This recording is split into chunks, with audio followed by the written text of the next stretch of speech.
Indian premiere league यानी IPL के आगामी 2023 सीजन का मंच पूरी तरीके से तैयार हो चुका है और इस धनाधन क्रिकेट लीग में पहला मैच 31 मार्च को चेन्नई और गुजरात के बीच में खेला जाना है। जबकि इन दोनों टीमों के अलावा बाकी 8 फ्रेंचाइजी भी आईपीएल खिताब पर कब्जा जमाने के लिए मैदान पर उतर चुकी हैं। आईपीएल का जब भी आगाज होता है तो फैंस के मन में पहला सवाल उठता है कि दुनिया की सबसे महंगी लीग में इसकी फ्रेंचाइजी और बीसीसीआई को किस तरह से कमाई होती है। आखिर कैसे इस लीग में कई सौ करोड़ों खर्च करने वाली फ्रेंचाइजी कमाती रहती है। इन सभी सवालों के जवाब हम आपको आज बताएंगे।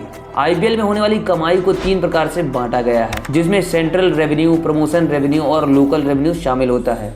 सेंट्रल रेवेन्यू में मीडिया, ब्रॉडकास्टिंग राइट्स और टाइटल स्पॉन्सरशिप का पैसा होता है, जो बोर्ड और फ्रेंचाइजी के बीच में 50-50% बांटा जाता है। इसके अलावा दूसरा प्रमोशन यानी विज्ञापन रेवेन्यू होता है, जिसमें टीमों को अपनी अपनी लागत से 20%, 30% कमाई होती है। वहीं अंत में लोकल रेवेन्यू आता है। लोकल के तहत टीमों को 10% तक कमाई होती है, जिसमें टिकट बिक्री सहित अन्य चीजें शामिल होती हैं। कमाई का सबसे पहला रास्ता। इंडियन प्रीमियर लीग में भाग लेने वाली सभी 10 फ्रेंचाइजी की कमाई का पहला रास्ता सेंट्रल रेवेन्यू के जरिए आता है। इसमें मीडिया राइट्स, ब्रॉडकास्ट और टाइटल स्पॉन्सरशिप के जरिए पैसा आता है। जब आईपीएल की साल 2008 में शुरुआत हुई थी तब बीसीसीआई इसकी कमाई का 20% अपने पास रखती थी, जबकि 80% फ्रेंचाइजी में बांट दिया जाता था। हालांकि समय के साथ इसमें बदलाव होता गया और अब 50-50 का अनुपात हो गया है, यानी सेंट्रल रेवेन्यू का 50% बोर्ड के पास जाता है और 50% फ्रेंचाइजी में बांटा जाता है। और आईपीएल की सभी फ्रेंचाइजी की कमाई में विज्ञापन अहम रोल निभाता है। खिलाड़ियों की जर्सी, टोपी और हेलमेट, इन सभी पर स्पॉन्सर ऐड होते हैं।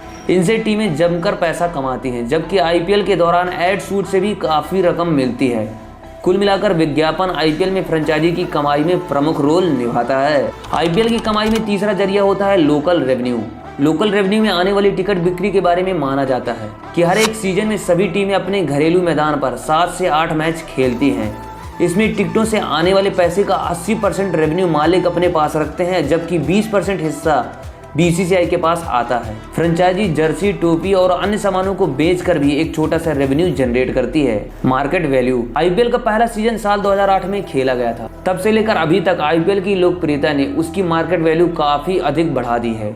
आईपीएल 2008 में सभी फ्रेंचाइजी ने मिलकर जहां $723 मिलियन खर्च किए थे, वहीं इसकी लोकप्रियता के चलते साल 2021 में नई फ्रेंचाइजी गुजरात टाइटंस के मालिक सीवीसी कैपिटल को एक टीम के लिए $740 मिलियन खर्च करने पड़ गए थे।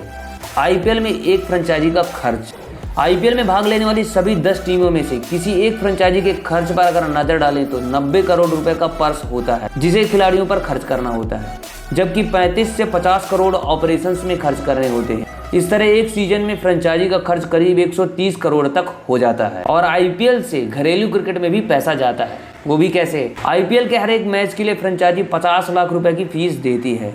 इस तरह 7 मैचों को मिलाकर देखा जाए तो 3.5 करोड़ रुपए खर्च बैठता है। इस तरह फ्रेंचाइजी अपने टॉप लाइन रेवेन्यू का 20% बीसीसीआई को देती है और यही रकम भारत के घरेलू क्रिकेट पर खर्च की जाती है। और 20% टॉप लाइन का मतलब है कि करीब 12 से 15 करोड़ रुपए। तो आप समझ ही गए होंगे कि आईपीएल से कैसे कमाई की जाती है और कैसे पैसा बांटा जाता है। अगर आपको ये वीडियो पसंद आया तो वीडियो को लाइक और चैनल को सब्सक्राइब करिए।